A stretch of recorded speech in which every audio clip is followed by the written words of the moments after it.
આગળ વાત કરીએ રાજ્યના આરોગ્ય મંત્રી પ્રફુલ પાનસેરિયાએ સુરતની નવી સિવિલ હોસ્પિટલની ઓચિંતી મુલાકાત લીધી અને ઓચિંતી મુલાકાતમાં તંત્રની અનેક ક્ષતિઓ સામે આવી। મુલાકાત દરમિયાન મંત્રીએ એક દર્દીને સ્ટ્રેચર વગર જતા જોઈને તાત્કાલિક ઊભા રાખ્યા અને તેની પૂછપરછ કરી સ્વયં સ્ટ્રેચરની સુવિધા ઉપલબ્ધ કરાવી હોસ્પિટલમાં આ દર્દીને તેમણે મોકલી આપ્યો।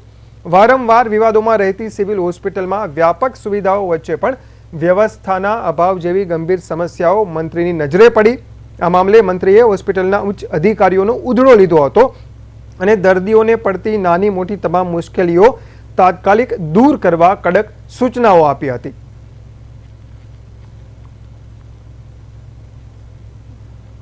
તો સુરતની સિવિલ હોસ્પિટલમાં રાજ્યના મંત્રીએ મુલાકાત લીધી અને ત્યારબાદ તેમના ધ્યાને કેટલીક ક્ષતિઓ આવી। આ અંગે વધુ વાત કરીએ। અમારા સંવાદદાતા અરવિંદ રાઠોડ આપણી સાથે સુરતથી લાઈવ જોડાયા છે। અરવિંદ, જ્યારે કોઈ અધિકારીઓ મંત્રીઓ મુલાકાત લેતા હોય છે ત્યારે હોસ્પિટલમાં આવી અગવડતાઓ સામે આવે છે, ક્ષતિઓ સામે આવે છે, ત્યાં સુધી હોસ્પિટલનું તંત્ર જાગતું પણ નથી। અરવિંદ,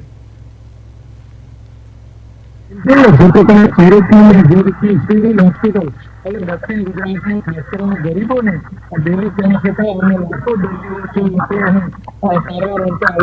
परंतु जયારે પ્રફુલ પાનસેરિયા આરોગ્ય મંત્રીને હેન્ડ કરવાનો જે રીતે કરોડો રૂપિયાનો ખર્ચે હોસ્પિટલ ચાલી રહી સૌથી મોટો સ્ટાફ છે, આધુનિક જે લેબોરેટરીથી માંડીને આધુનિક જે મશીનરી છે, ઓપરેશન ની સામગ્રી, અને છતાં પણ ત્યાં જે રીતે વહીવટી તંત્રમાં ત્યાં પૂર્ણપ્રતિ થતી હોય છે અને તેના ભાગરૂપે જયારે આરોગ્ય મંત્રી પ્રફુલ પાનસેરિયા જયારે અંશિતાની જે વિઝિટ કરી ત્યારે અનેક ક્ષતિઓ બહાર આવી હતી।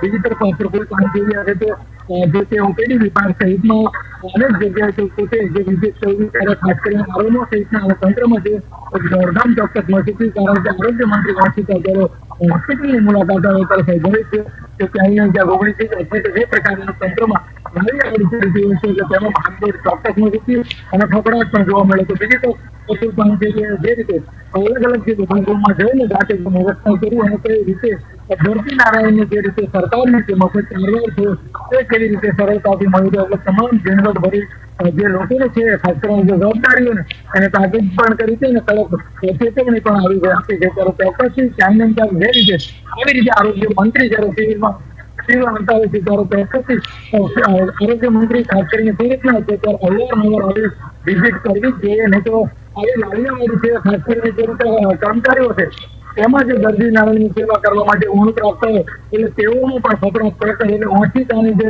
આજની જે મુલાકાત હતી પ્રફુલ પાનસેરિયાની એ ચોક્કસથી જે રીતના કામચોર લોકો હોય છે ગમે તે કામ પર કામ કરતા હોય તેમાં ચોક્કસ ફકડાટ રેપોર્ટિંગ સાથે વપરાશ પણ આપે છે, એટલે કડક સૂચના પણ આપે છે।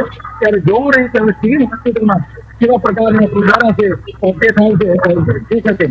જી અરવિંદ, આભાર, આપ અમારી સાથે જોડાયા। તો રાજ્યના આરોગ્ય મંત્રી પ્રફુલ પાનસેરિયાએ સુરતની નવી સિવિલ હોસ્પિટલની ઓચિંતી મુલાકાત લીધી અને આ મુલાકાત દરમિયાન કેટલીક ક્ષતિઓ તેમના ધ્યાને આવી। એક દર્દી, એના પગમાં તકલીફ હતી અને તેને અન્ય બે તેમના સંબંધીઓ ઉચકીને લઈ જઈ રહ્યા હતા અને પ્રફુલ પાનસેરિયાએ આ દ્રશ્ય જોયું અને તાત્કાલિક સ્ટ્રેચર મંગાવડાવ્યું અને દર્દી માટે આ સ્ટ્રેચરની તેમણે વ્યવસ્થા કરાવી।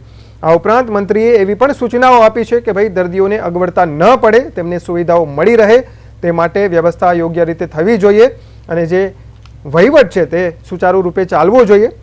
મહત્વનું છે કે જ્યારે કોઈ નેતાઓ, મંત્રીઓ કે અધિકારીઓ જ્યારે હોસ્પિટલની મુલાકાત લેતા હોય છે કે કોઈ અન્ય વિભાગની સરકારી કચેરીની મુલાકાત લેતા હોય છે ત્યારે તંત્ર દોડતું થઈ જાય છે અને તાબડતોબ બધી વ્યવસ્થાઓ કરવામાં આવે છે, પરંતુ ઓચિંતી આ મુલાકાતમાં જે ક્ષતિઓ છે તે સામે આવી છે અને સુરતની નવી સિવિલ હોસ્પિટલના તંત્ર સામે અહીં સવાલો જરૂર ઉઠી રહ્યા છે।